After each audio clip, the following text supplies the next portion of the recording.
Red alert. Red alert. Today's meme shows an artist's depiction of God with one of those obnoxiously colored pinwheel backdrops that just makes me dizzy. What is the deal with these pinwheel colors anyways? Do they add a little extra something that takes a meme from lame to hysterical? Is it a way for the creator to tell us he's a St. Louis Blues fan? Come to think of it, I don't think I want to know why, because the answer is probably so lame it'll just annoy me further. But I digress. The caption reads, "Writes 3 different holy books, sends you to hell for choosing the wrong one." Well, that doesn't seem very fair, does it? The 3 different holy books referenced are obviously the Quran for Muslims, the Tanakh for Jews, and the Holy Bible for Christians. But just how different are these books? Well, let's hop on our DeLorean and find out. The first book compiled was the Tanakh, a collection of historical narratives, law, proverbs, and poetry for the Israelites, God's chosen people in ancient history. The Tanakh speaks of a coming Messiah to relieve the people from their bondage and make the world a better place. This is what Jews follow. Roughly 2,000 years ago, 100 years after the Tanakh scripture was written, Jesus Christ enters the world, fulfilling the requirements of this expected Messiah. The gospel narratives of his life and the subsequent letters written by his disciples were compiled and added to the Tanakh to create the Holy Bible. The older Tanakh material is referenced as the Old Testament, and the new material on Christ is labeled the New Testament, like Part 1 and Part 2 of a movie. This is what all Christians and some Jews who believe in the divinity of Christ follow. Jews who do not believe Christ was the Messiah maintain that the Messiah has not yet come, and therefore deny the New Testament of the Holy Bible. But what about the Quran? Well, 500 years after Christ, there was a man by the name of Muhammad who was supposedly visited by the Archangel Gabriel and became the last prophet of God.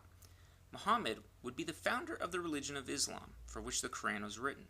Not surprisingly, the Quran contains many of the stories found in both the Old and New Testament, which were widely circulated and known throughout this part of the world at this time in history. This obviously seems to indicate that many of the stories were borrowed from the Holy Bible.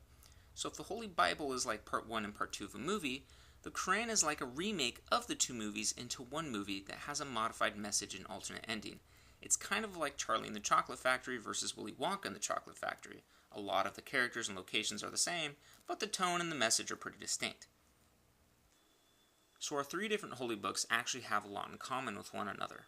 The question to ask next is, if God inspired any of these texts, which one did he inspire? Unfortunately, that is a personal decision one must make on their own, though one must admit that the Quran's late arrival, usage of the Holy Bible, but with its own modifications, makes it least likely candidate. Kind of like the Book of Mormon. Thus we're left with either the Old Testament by itself as the Tanakh, or the Old and New Testament together as the Holy Bible. The issue then becomes a more specific question regarding the acceptance of Jesus Christ. In the case of this meme, God cannot be faulted for the multiple books unless God inspired all 3. This would make God contradictory in nature, but according to all 3 faiths, God is all truth and cannot contradict himself. So the final options are that God inspired just the Old Testament, not the New Testament, or God inspired both the Old and New Testament, or the Old and New Testament weren't so great, so God decided to inspire the Quran to set the record straight. As for hell, Jews do not believe in hell.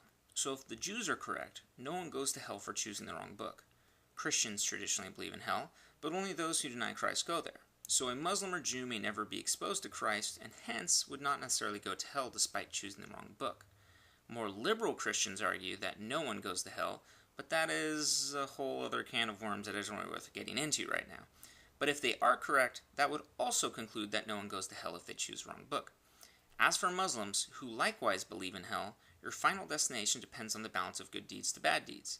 Technically, a person of great moral good can make it into heaven despite necessarily never being exposed to Islam.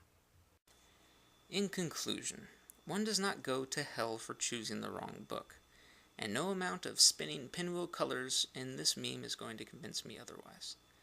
Seriously guys, why the pinwheels?